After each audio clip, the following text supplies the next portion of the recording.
And the river still shines and shimmers in the light as it did in our grandfather's day, when they rode all night to fish in the morning and lived in Willapa Bay. But here we are at the last hour. And anyway, I MC and presenter, so I'm going to introduce myself. I'm Mary Jacobs. I lived in Kodiak for 40 years. I fished for salmon, halibut, crab, shrimp, and various other things. And starting in 1979, I ran my own seiner. So I did that for till about 2006, and I've retired in Anacortes. And after living on Kodiak, a 12-hour ferry ride, I was really happy to have be on an island with a bridge. and with a lot of Kodiak expats, so we can tell stories and lies to each other to our heart's content. So, and I've been coming here since, I couldn't believe it, I just figured it out. It's either 2006 and 2007, and I don't know that I'm getting any better, but I keep trying.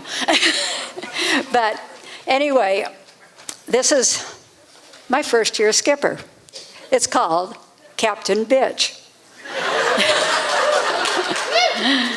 I was a refugee of years of protesting Vietnam and civil rights in Berkeley, and I dropped out, and I'd fished around Kodiak as deckhand and skiff man with my boyfriend John Finley until taken off to have a baby. But in 1979, I missed salmon fishing. John didn't, so I went without him. 3 women friends, Vicki Vesey, Mary Relier, and Jane Eisman, joined me to fish on the tiny Invader, painted like a Tlingit war canoe, leaving John happily at our Mush Bay homestead with our 2 children, Mary's 2 kids, and Vicki's son. But that's a whole other story. Sometimes I still wonder at my crew enduring months at sea with an unprepared, green, tyrannical skipper on the smallest boat in the fleet, with all of our fresh water in 1 jerry can and no head. My crew hung in there, but I still cringe to think of the painful events they endured. The first time I set my net was a disaster when the boat's exhaust system blew out. I slunk home for repairs.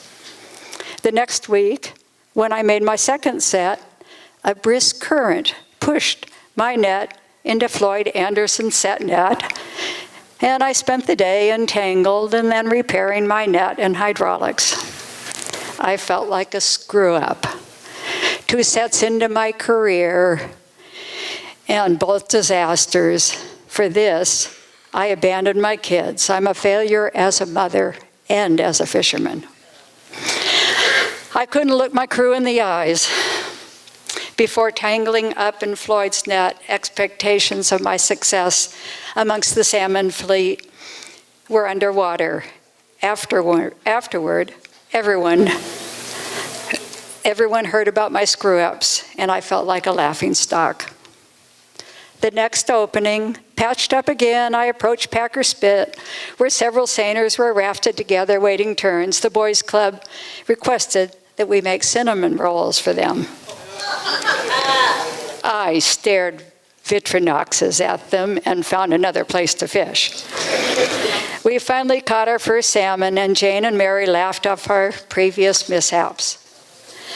Returning to Mish Bay after our first successful opening, my 3-year-old redhead, Belika, clung to me and told me that she would never leave me.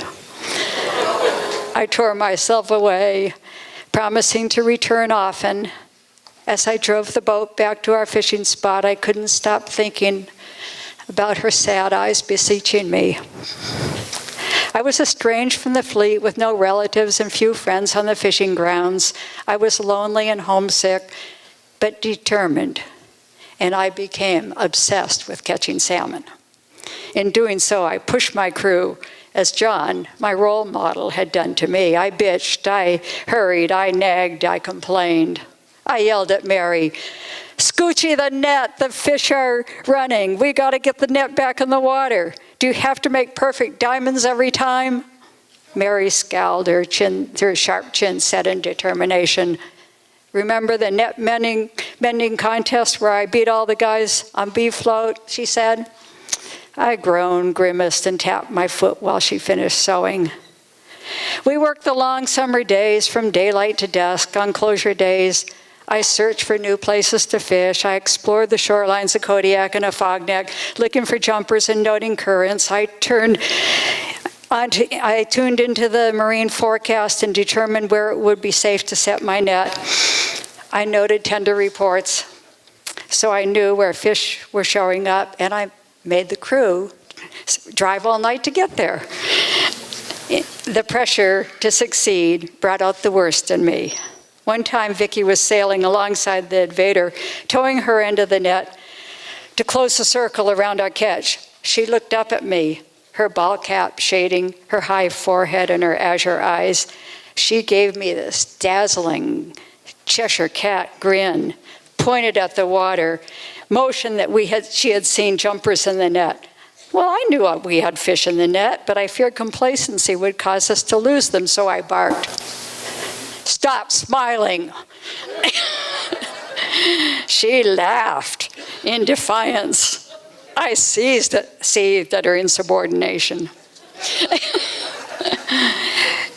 Mary cut Vicky's end of the net and secured it to the starboard davit. While we hauled seine, I meditated on what drove me to tell her to stop smiling, and I realized that I was infected with John's paranoia. That other fishermen might notice our excitement and move in on us. It was a little justification for denying Vicky a joyous moment. I blushed with embarrassment at acting so bitchy. Radio gossip referred to us as dykes, hippies, and lesbians. That angered and humiliated me, but for the most part, I kept my head down and worked like my Jewish mother had when she raised my sister and me on her own in Boston. I knew my reputation depended on my success. I wouldn't brag about my catch numbers, or even though I knew we were doing quite well. For the most part, I tried not to give a damn what the other fishermen thought of us. Midway through summer, I wrapped up a boatload. When we got to the money bag, Mary, Jane, and I squatted on the edge of the rail, scooping those brailers full of salmon out of the puckered net. Heaving in unison, we spilled the writhing silver fish against our rain gear-clad legs and into the boat. As the boat filled, thousands of wiggling pink and red salmon tickled our thighs and our lady parts. We giggled with delight. At the tender that night, the skipper looked fearful as I climbed on his boat to sign my fish ticket. I asked the crew what was wrong. "He thinks women are bad luck on boats," the teenager said. "How does he account for my boatload?" I bragged. I was on a roll and didn't want to distract from our good fortune and return home. Unfortunately, that meant I failed to keep my promise to my 3-year-old daughter. I missed her, but dreaded tearing myself out of her arms after a day or two. I could also tell Vicky and Mary were thinking about their kids. Their shoulders dropped as they quietly stared towards the horizon. Even when things were going well, the bitch in me often surfaced. I surveyed the crew's grocery list and objected to buying expensive meat when we had access to 5 types of salmon and bycatch of halibut and crab. I objected to buying candy or coffee. "I don't want to be tempted by candy," I said, and herb tea is better for us. "You can go without caffeine," Mary responded, her blue eyes glinting, her sharp chin set in determination. "I can't. No job is worth going without caffeine. Furthermore, I'm sick of eating fish and rice. If you want me to work 20-hour days, I need a greasy fried chicken or a juicy steak at least once a week." "Okay," I said. "I'll buy chicken tonight." I hoped to appease her. A few days later, The crew slept, and I hand-steered from the bridge, wishing I had an autopilot so I could point the boat towards our destination and get a piece of toast or a bowl of oatmeal. But I couldn't leave the bridge without the boat going in circles, so I steered with one hand, and with the other, I dug under my seat looking for peanuts. A bag of gold-wrapped butterscotch candies startled me. I briefly wondered where they had come from, but wanting to avoid temptation, I tossed them overboard. As I did so, I compared myself favorably with Ed Munkowitz. After all, he threw every dish on the boat overboard in a fit of rage because the dinner dishes weren't done. Afterward, he bought the crew color-coded dog dishes. I never do something that obnoxious. I kept steering, shelling, and eating peanuts, not giving the candy a second thought.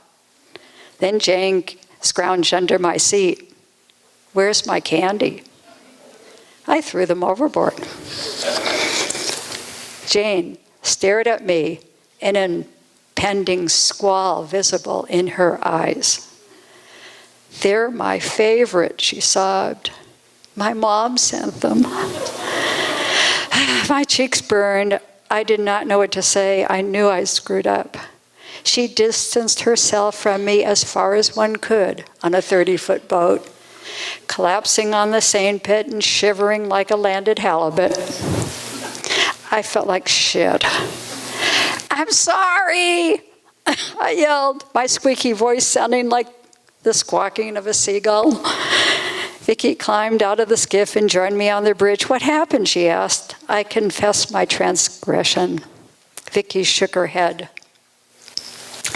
"You've got to lighten up," she was blunt and honest. "You don't have to be an ass to catch fish." The rest of the day, we hauled our net in silence. There was none of the normal, friendly banter. If we weren't imprisoned on a boat together, I might have walked in the woods, Jane might have played her piano or talked to her mom. We didn't have the means to reset our priorities or to shelve our pain, so we put our heads down and we went through the motions. At the end of the day, and after the fish were unloaded at the tender, we were in our bunks. Mary's reading light dimly illuminated the cabin. Jane was curled away from me in the bottom starboard bunk. Vicky was across from me in the skinny bunk, the foot of which was above the oil stove. Her sock-covered feet perfumed the cabin with foot odor and fish slime. No one was sleeping. Tension poisoned our atmosphere. I knew I had to make a sincere apology. I leaned over. "Jane?" She turned towards me, and I looked into her eyes. "I'm really sorry. I shouldn't have tossed your candy." "It's okay," Jane sighed. The silence hung over us unbroken. I had to say more. I cleared my throat. "I've been known to polish off a bag of candy at a sitting. Would you please keep them hidden in your bunks?" A quiet giggle came from Vicky's bunk, then from Mary's, then from all of us. The tension dissipated.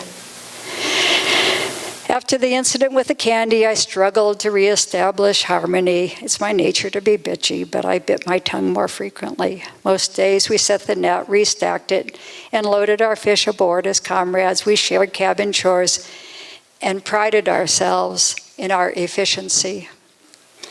One night we sat in the cabin together eating my canned venison burritos.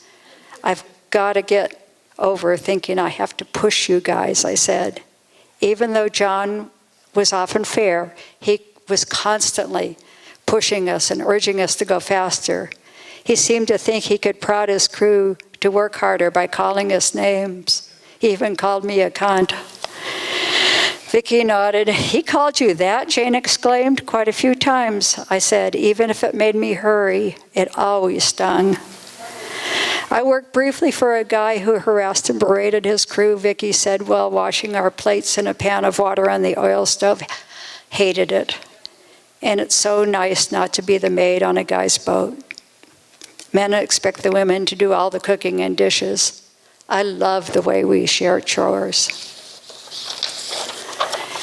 And Jane, as young as she was, said, "You know what I hated?" She dried the dishes and stacked them on shelves, guys taking a tool out of my hand, like I don't know how to use a socket wrench.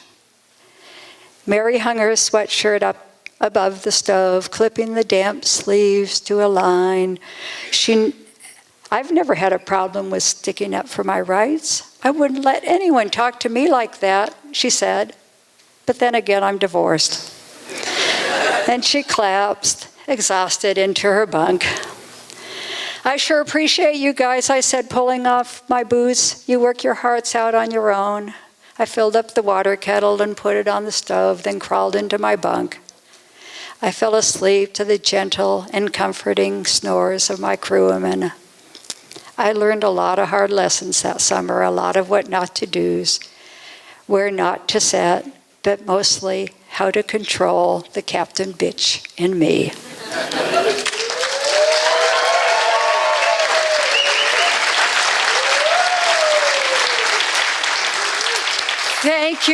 Thank you so much. You're a wonderful audience. And next, we have Ron McDaniel of Sulphur Springs, Arkansas. And he went commercial fishing in Bristol Bay with John Broderick.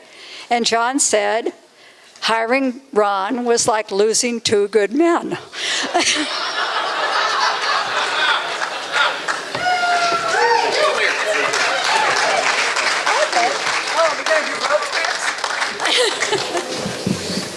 Do me a favor for just a minute, and I'll just eat up some of my time with here. Stay right here, Mary. I've gotten to watch Mary through the years, and every year she just brings these honest, raw stories of her life. You're why we're all here, Mary. Would you let her see one more time how much we appreciate her?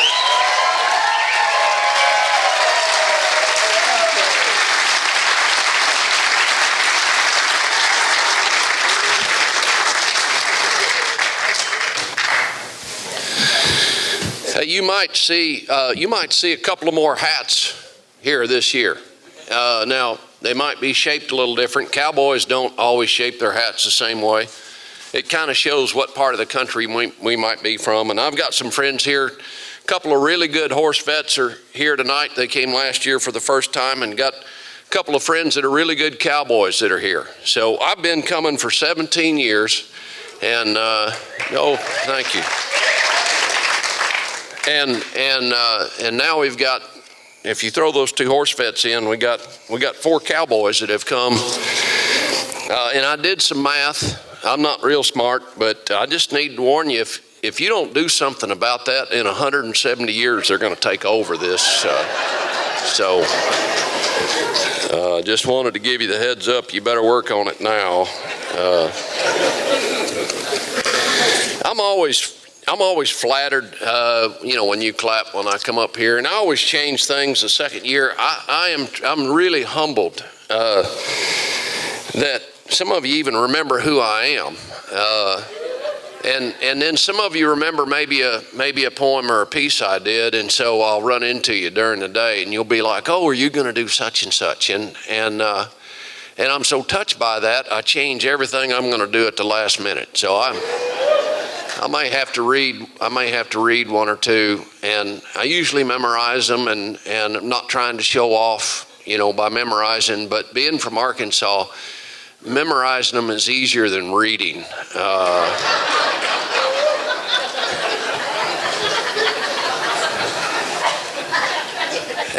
And I genuinely, I am so flattered the way Astoria and the Fisher Poets crowd has treated me, but I'm not being disingenuously humble when I point out the obvious to you. And I think in pictures, and I talk in pictures, so I'm going to draw a picture for you that explains in its true humility of, I understand my position, right? And I'm grateful for it, but I understand why I get more attention than I should at a FisherPoets Gathering. So I'm going to paint this picture for you.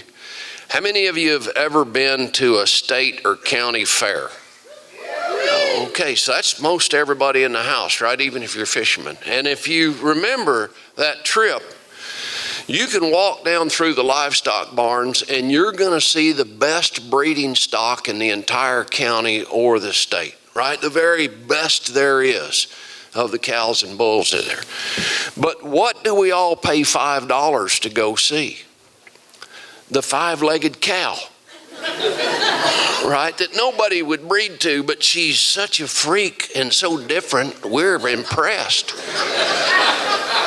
I am the five-legged cow of the FisherPoets Gathering. And I'm happy being that, you know, I'm good with that.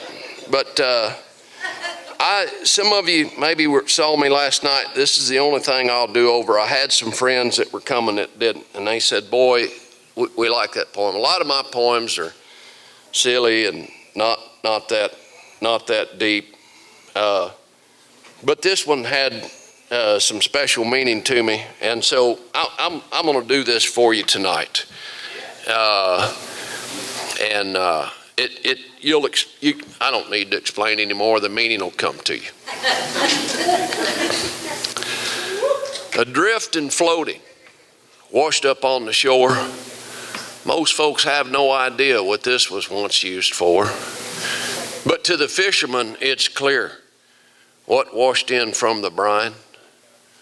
Oh, the cowboys would think this is a rope, but you and I know it's a line. We both use it to catch things we want to keep.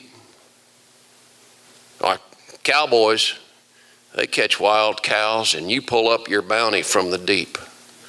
I often look at this line and I wonder, how many crabs did it pull in? Did it make their pockets full of cash, or were their wallets still too thin?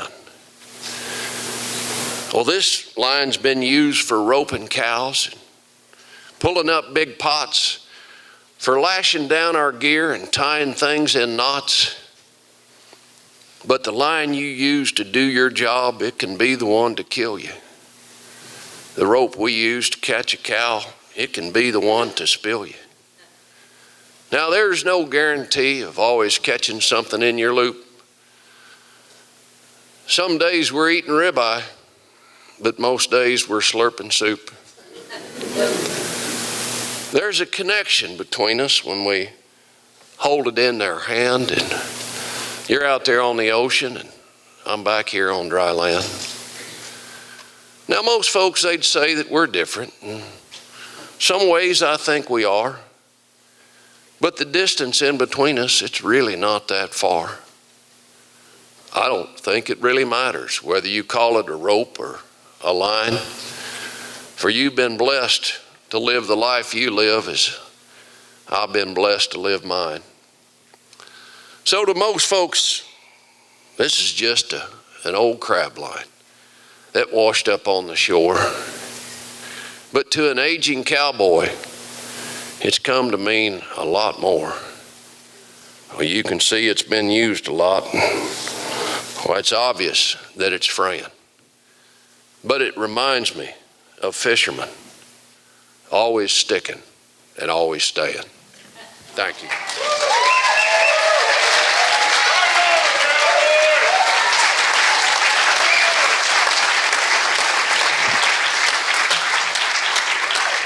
You know, I do have to tell you this. This crab line is a little bit light-weighted to really use like we'd want to. And if it's windy, it'll fold up when we try to throw a loop and catch something. But just from a sentimentality standpoint, I rope something with this line every spring. I'll rope a calf or maybe catch a yearling that needs doctoring, and I don't like folks that are arrogant, but I catch arrogance in the mirror every once in a while. And I know the first time I took this to a Brandon, it kind of made me feel like you've been around those people, and they're like, you're somewhere together, and they're like, would you pass the Grey Poupon?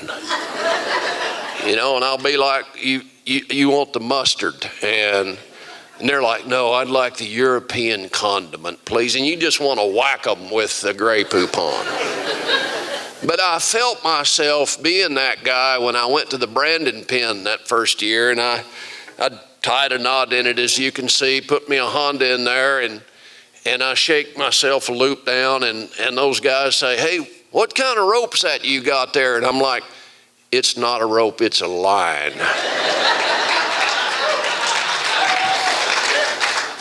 And then they're like, "Well, how long's your rope?" And I'm like, "It's about 7 fathoms. So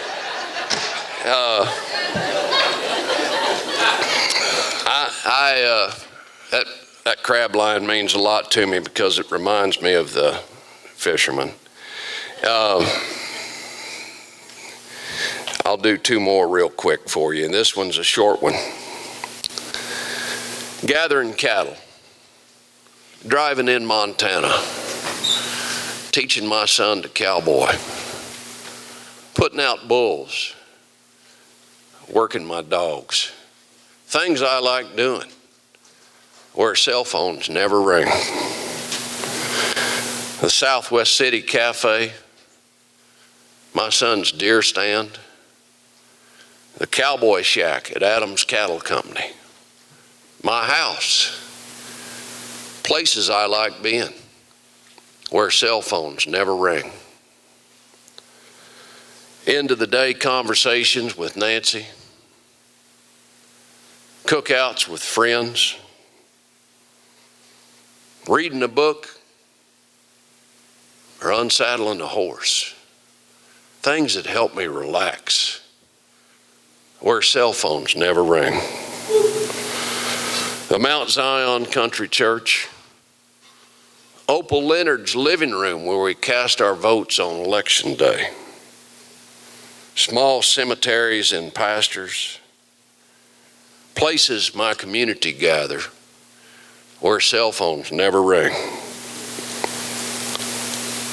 Shoeing a horse, comforting a child, doing chores alone, holding Nancy and just saying nothing. Things that help me grieve, where cell phones never ring. Friends, family, fishermen and cowboys we miss that have all gone to the great beyond, where cell phones never ring.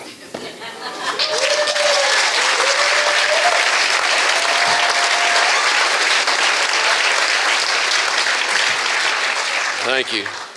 It was Fisher Poets that caused me to write a poem like that. That was the first prose that I ever wrote. No, you don't need to do that. Really, I'm not that impressed with prose. I have no hard feelings, but all my stuff rhymes, and then but you get around, poets, and they're like, "Well, have you written prose?" And I'm like, "No, I did something harder. I made it rhyme and have meter."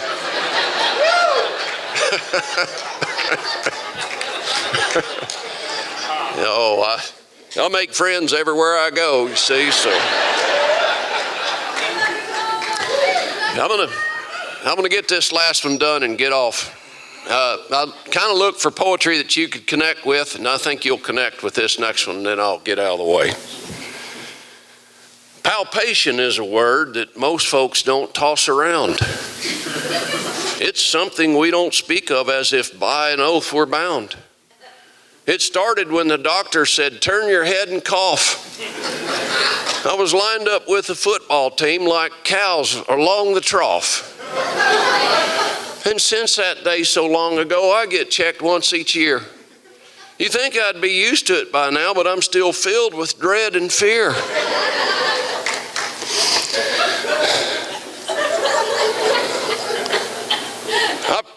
I feel hopeless as I stand there in the buff. The doctor's technique varies from the gentle to the rough. Some have no sense of foreplay and they just start right into groping. Others sort of bob and weave like a boxer rope-a-doping. And now doctors are recommending self-examination, with women examining their own breast. And men are asked to examine our gonads. You call that a medical test? Because there's a fine line between examination and self-fondling that's a little hard to find. Too much palpation, I've been told, can make a guy go blind.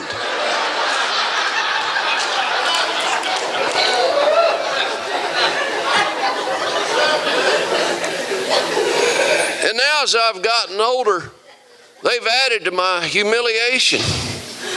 My prostate gets a dose of manual stimulation. As I hear that latex glove snap, I break into a sweat. The sense of panic is about as bad as it can get. Though the doctor uses lots of KY, there's nothing about it that's easy. My eyes always fill with tears. My stomach gets queasy. Yep. Prostate palpation is unavoidable. They're determined to poke that gland. So I've been searching for a doctor with a smaller hand.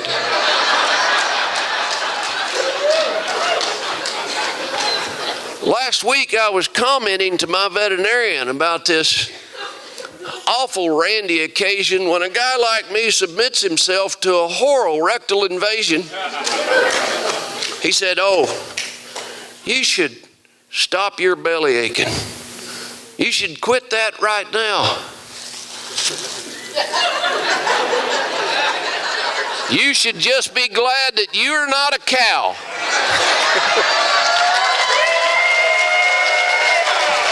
Thank you.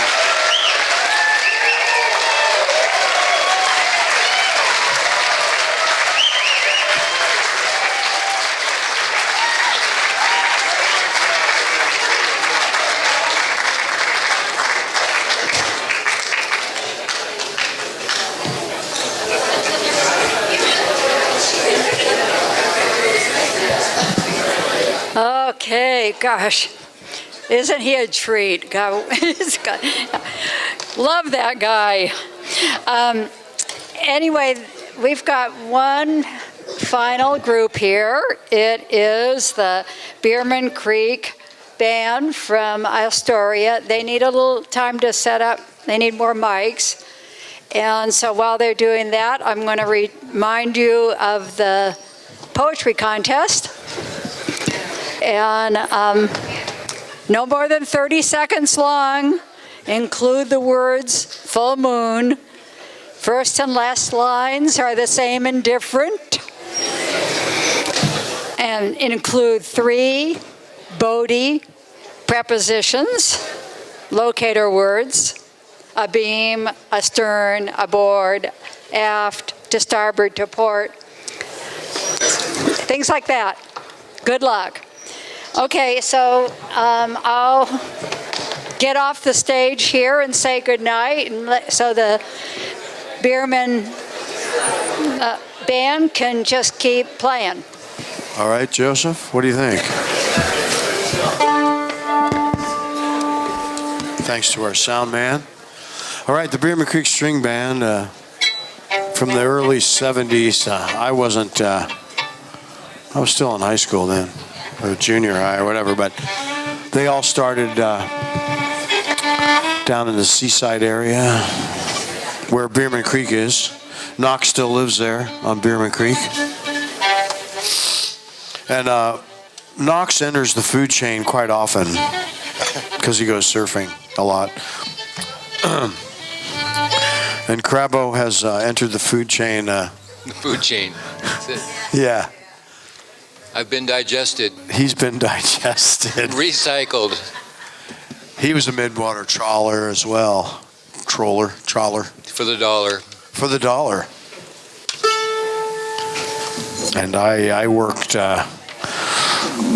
offshore here on the boat called the Master Charge. I love the name of a lot of these boats. I was also on a halibut schooner called the Vagrant out of Sitka.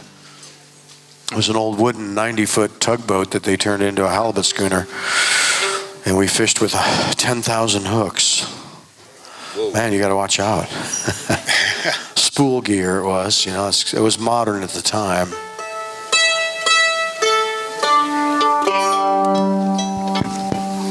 We're starting with a little fiddle tune called The Hawks and Eagles.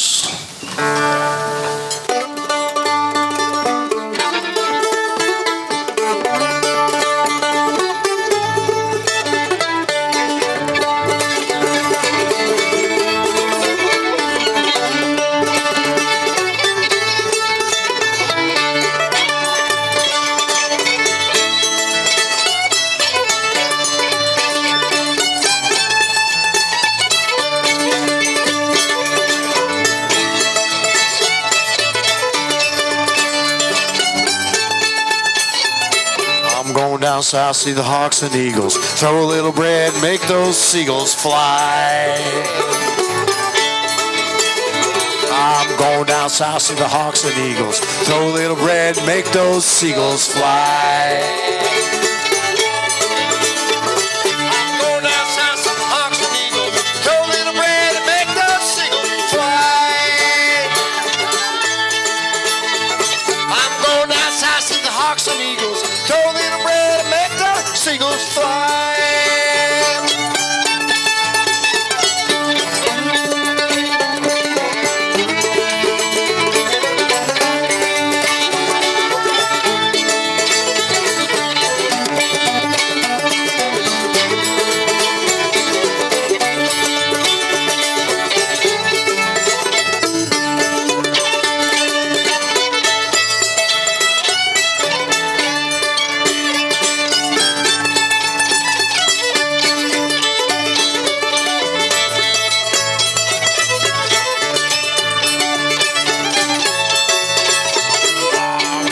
I see the hawks and eagles. Throw a little bread, make those seagulls fly. Going down south, see the hawks and eagles. Throw a little bread, make those seagulls fly. Going down south, see the hawks and eagles. Throw a little bread and make those seagulls fly. Going down south, see the hawks and eagles. Throw a little bread and make those seagulls fly. One more time.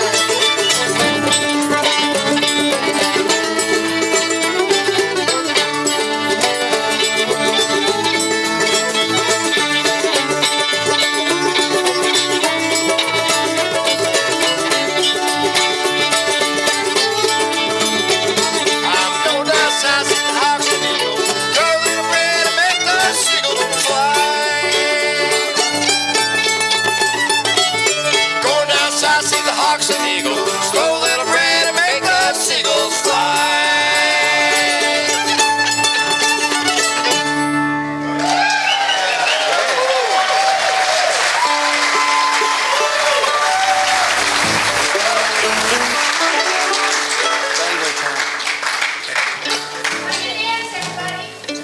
Yeah, well, you can dance in your seats, or you can do the bar stool boogie out there. This next tune is another one of these old-timey tunes that we kind of changed some words to. But Bangor Town. Okay. Hey. Knox, can you hear me okay? Yeah. Yeah, sounds good.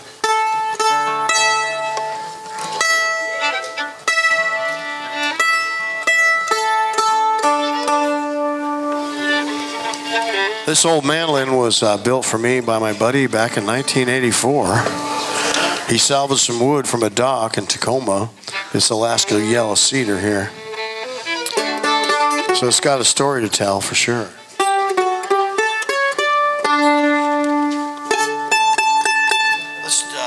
Here we go.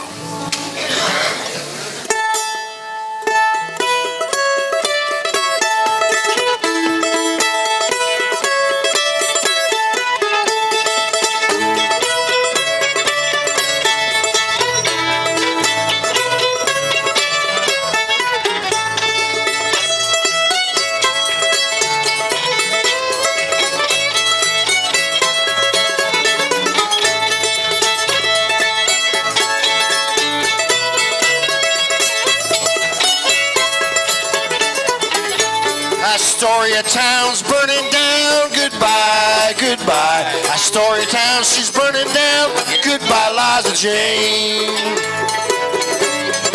Goodbye, goodbye. Goodbye, Liza Jane. Oh, how I love her, ain't that a shame? Oh, how I love her, goodbye, Liza Jane.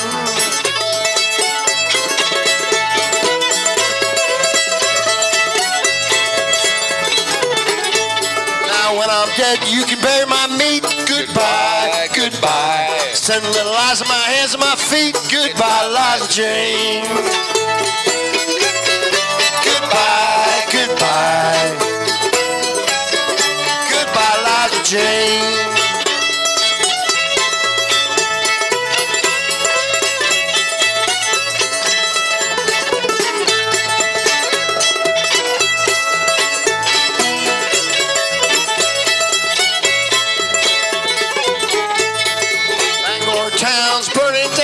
Goodbye, goodbye.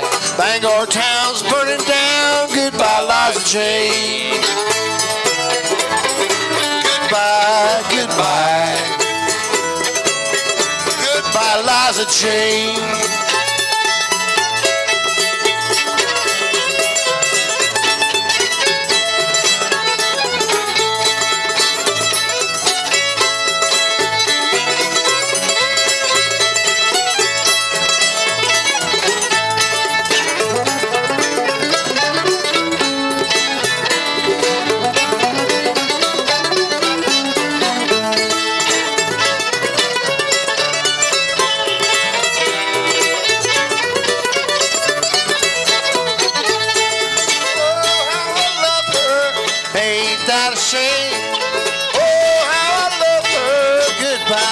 Jane.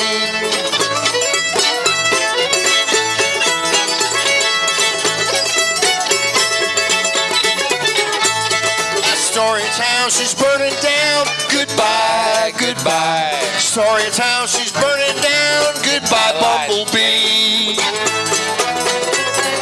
Goodbye, goodbye. Goodbye, Bumblebee.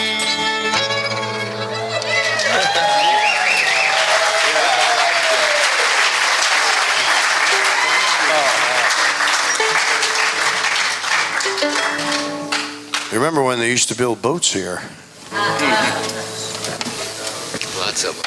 Get rid of that buzz. Is there a buzz for that? Huh? Can you get rid of that buzz in the Oh, is there a buzz in the monitor? Yeah. We could just turn the monitor down a little bit. We're getting a buzz in it, but I don't think we need it as much. Thank you, though. Clint's our sound guy. He's been doing great all weekend here. Hey. Man.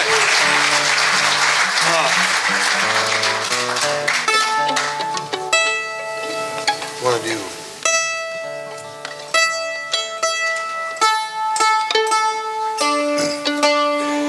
Ways on the scene. Yeah, sorry. We're going to repeat some of the songs we did last night. Just to warn you. They'll be different, though, because they're different. Larry's not. You sure that's tall enough for you? Yeah, I'll get down. I'll bend down in there. You'll bend down. Can I ask a question? Yeah. Okay. Let's talk about the beginning of Beerman Creek Stream. Oh, I don't know if I can know. Larry Poor on mandolin and Larry Pershing on bass. Right. Bob Poor Bobby Poor. on banjo. Where's Bob Poor on bass? Well, he's not doing very well right now. He's just got out of the hospital. We're an aging group up here, see. That's just what happens. Bob's an old sailor from up in Alaska and worked on a lot of boats. Man. He was a skiff man, yeah. Huh? Thank you, Spud. Oh, yeah. Yeah, we can't forget Jeff Hall either. That's right. Yeah, definitely. Okay, now we're going to do a little tune about a sinking ship. Oh boy. Seems like it's a familiar theme in our tunes, but it's going to start me out now.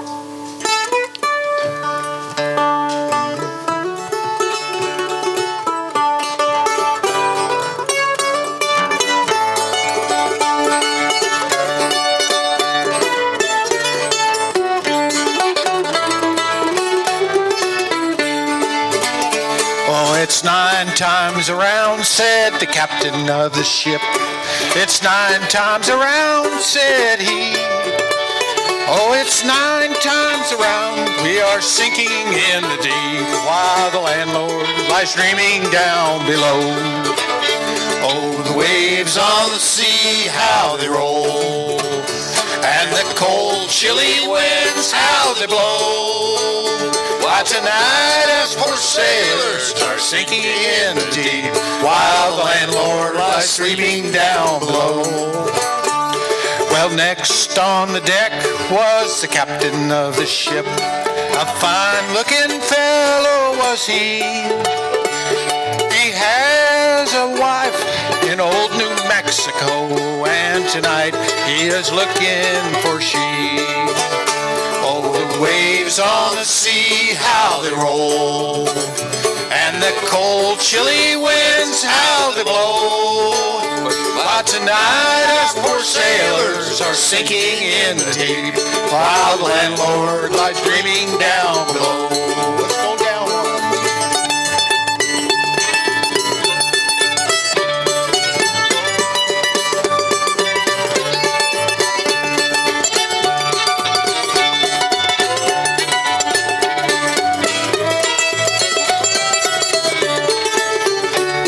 Well, next on the deck was the lady of the ship. A fine-looking lady was she. Oh, she has a husband in old New Mexico, and tonight she is looking for he.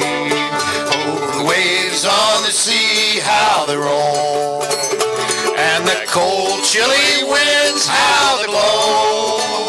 While tonight us poor sailors are sinking in the deep, while the landlord lies dreaming down below. Well, last on the deck was a sassy little cook. A sassy little cook was he. Well, he cares no more for his wife and his child than he does for the fish in the sea. Oh, the waves on the sea, how they roll, and the cold, chilly winds, how they blow. While tonight us poor sailors are sinking in the deep, while the landlord lies dreaming down below. One more time, play it.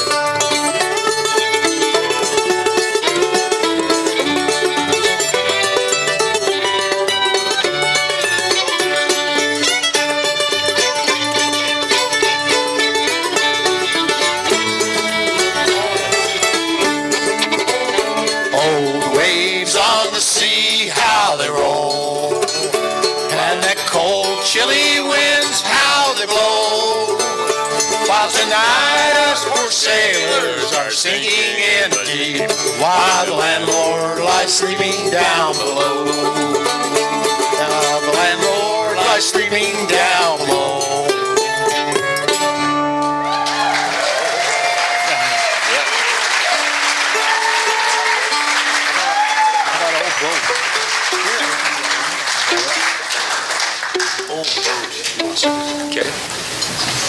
Okay, here's a tune that this is a tune I wrote about this place in Alderbrook where I lived for a bunch of years. It's an old scow that was pulled up on the river and off the river. It was an old lumber scow. It was slanted like this. So when you walked in the place, it was like, whoa, go pretty fast. And all the beer just went, if you spilled it, it just went right to the river. You didn't have to worry. I can remember one of my construction friends, this little kid came over one day and he goes, "Oh, I like Spud's Broken House." It's like, that's pretty fun, really. It was like one of those Batman villain places, this is all slanted. And so I wrote this little tune about this scow that I lived in for a few years. So what is a scow? Well, a scow was kind of a flat-bottomed, this was a wooden, almost like a barge. And What'd you say, Crabbo? What? What? But what do they do with them? I drive a dory these days. Yeah, he's got a double ender. Well, this scow was anchored out there in the Alderbrook the slim slough, as sometimes we called it. And it was used to count the logs and the log rafts they used to bring in there. And but when the fire happened and all these places burned down, they go, well, we need some place to live. Well, that scow looks good. So they did that in a few of the houses in Alderbrook. There's still one that actually the scow's still there, but it's incorporated into the house, and it's actually level. I think they leveled it, so you can't really tell. But now. What are we doing again? Oh yeah. That's right. He distracted me long enough to.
Boat for you. Well, my early days here in Astoria, I was here about 77, right in there, 78, and one of the first characters I met was, besides Crabbo, was one of his captains, David Densmore, and his wife had this potluck going all the time, and David would go out to sea, he'd bring a bunch of food back, and we just ate his fish mostly, and whatever kind of beans and stuff that she would cook. That went on for a few years. And Joseph, you remember those? Yeah, those. I think I was like about 18 or 19 years old then, and eventually I did get on a fishing boat after I spent a bunch of time unloading boats.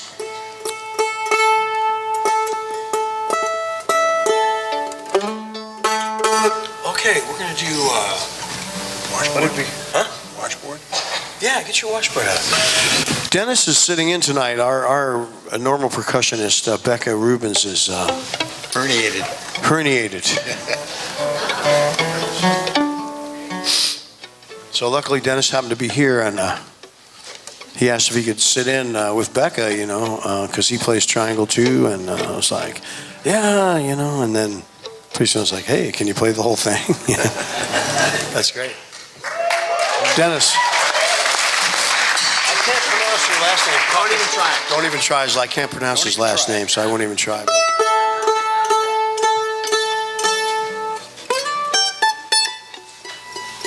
What's the name of that tune? What, the one I'm just playing? Yeah, what are we gonna play? That's a good idea. I'm not sure we're going to play. Should we play Waterbound? Where'd you get the whiskey? Oh, you want to do that one? I don't care. I don't care what you... Yeah, that would be good with the washboard, huh? Yeah. Or how about Bully of the Town? I don't know. That'd be a good one, too. Oh, both those songs are...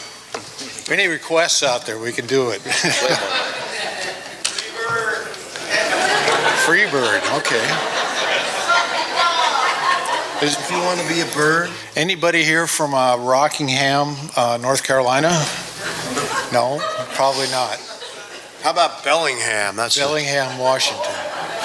Or Birmingham. Bellingham, yes. Birmingham. I'm from Birmingham, Well, there ain't no ham like Rockingham. Rockingham. I'm a little warm up here, Knox. Well, strip down. While Spud is getting it together, I have a dad joke for you. Does anybody know why the raccoon took off his mask? Tell him, Spud. You want to play possum?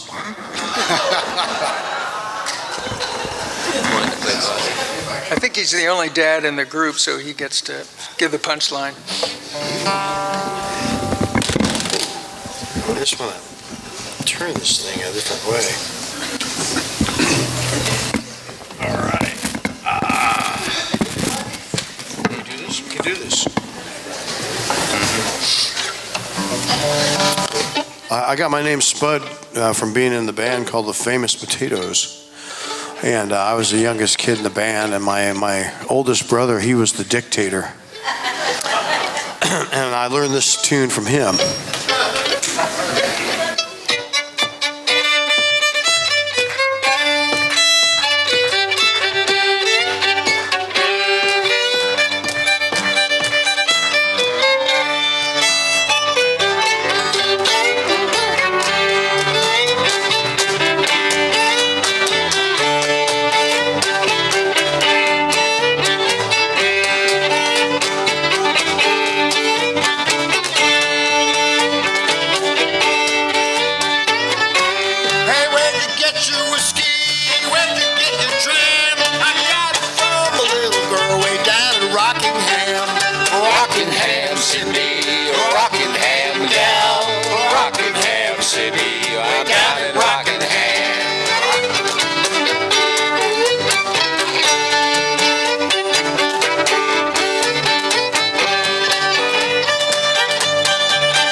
Cindy, Rockingham gal, Rockingham Cindy, we're down in Rockingham, Rockingham Cindy, Rockingham gal, Rockingham Cindy, we're down in Rockingham.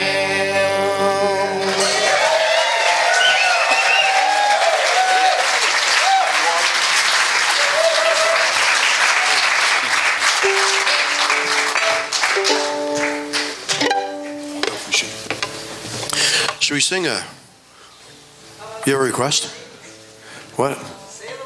Oh, Sail Away Ladies. Yeah, we did that one last night. That's a good one. Okay, we'll do that one.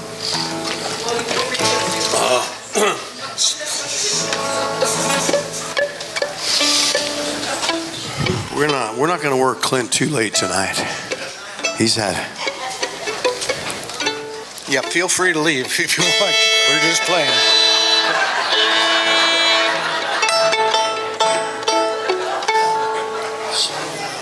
Ever I get my new house done. Yeah, that's right.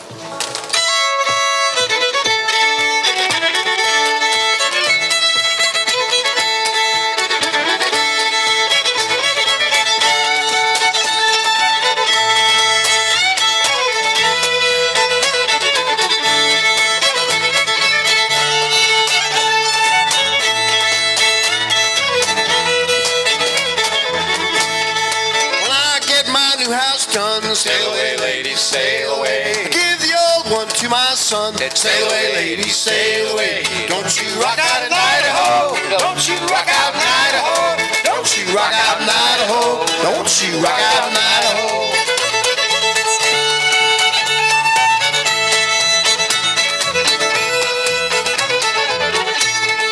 Sail on down Columbia Gorge. Sail away, ladies, sail away. Sail on down Old Fort George. Sail away, ladies, sail away. Don't you rock out in Idaho. Don't you rock out in Idaho. Don't you rock out in Idaho. Don't you rock out in Idaho.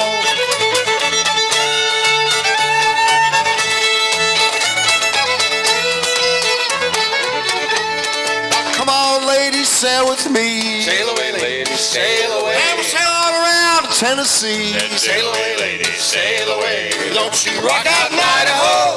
Don't you rock out in Idaho. Don't you rock out in Idaho. Don't you rock out in Idaho.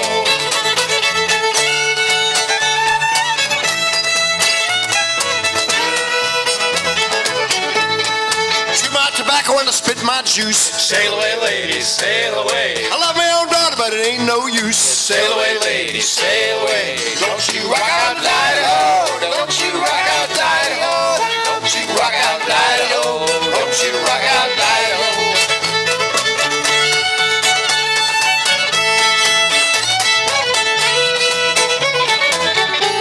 Now sail on up the Columbia Gorge. Sail away, ladies, sail away. And sail on up to Fort Worden. Sail away, ladies, sail away. But don't you rock out in Idaho. Don't you rock out in Idaho. Don't you rock out in Idaho. Don't you rock out in Idaho.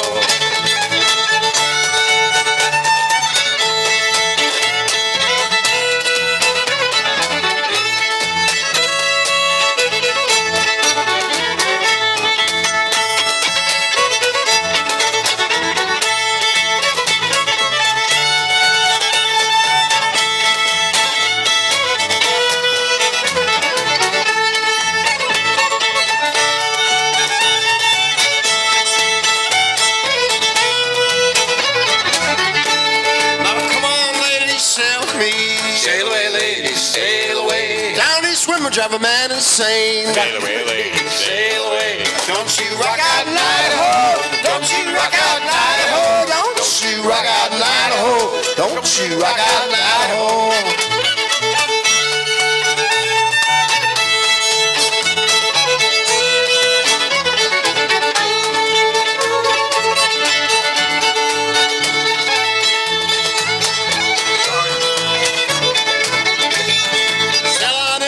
Trias, Maine. Sail away, ladies, sail That's away. Where the downy swimmer drive a man insane. Sail away, ladies, sail away. Don't you rock out in Idaho. Don't you rock out in Idaho. Don't you rock out in Idaho. Don't you rock out in Idaho.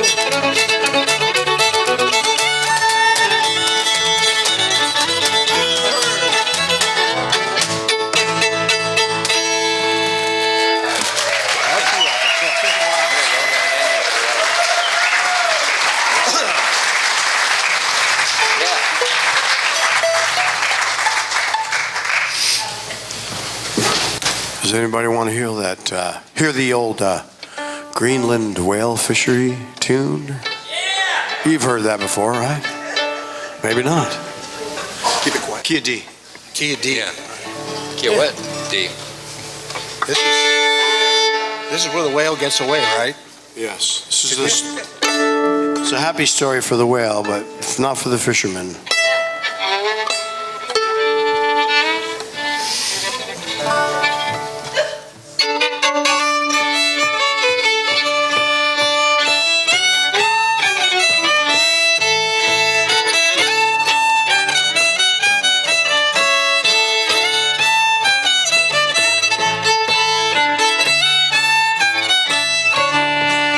Was in 1853, on June the 13th day, our gallant ship, she anchored away, for Greenland sailed away, brave boys, for Greenland sailed away.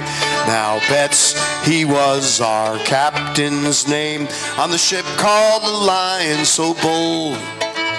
And our poor souls we anchored away to face the storms and cold, brave boys, to face the storms and cold. Anchors away!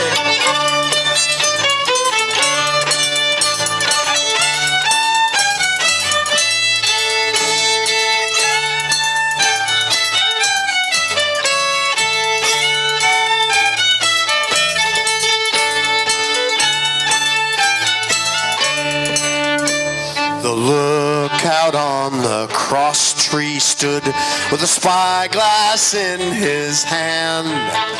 There's a whale, there's a whale, there's a whalefish, he cried. She blows out every span, brave boys. She blows out every span. So the captain stood on the quarter deck, and a fine little fellow was he. Over hull, let your davit tackle fall, and lower your boats to the sea, brave boys. Lower your boats to the sea.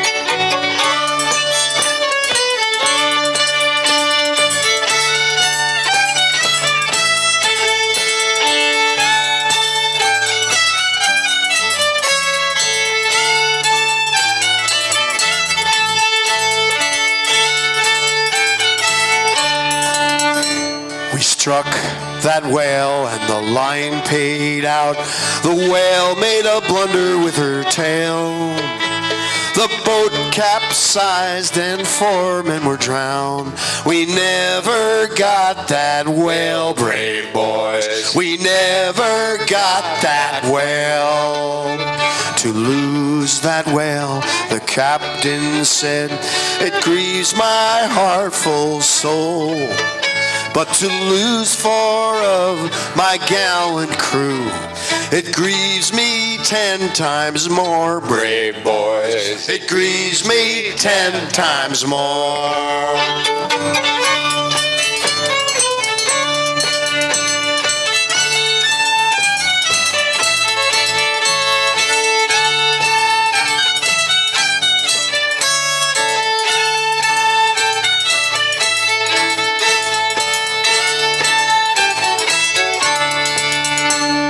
Greenland is a dreadful place, where the land is never green.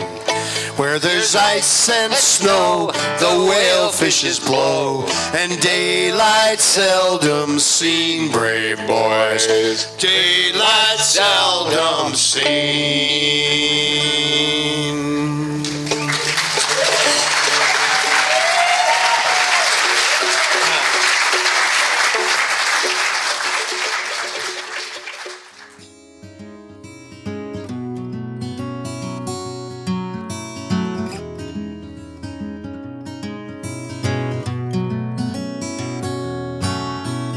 White Maine spruce, grain so even, you can almost hear the music now. Sidewood bent in the water steaming, and the easy slide of a dovetail saw. I learned these skills, but no one taught me make guitars that others play. Too much rain and darn long winters, but I love the work of a luthier's trade.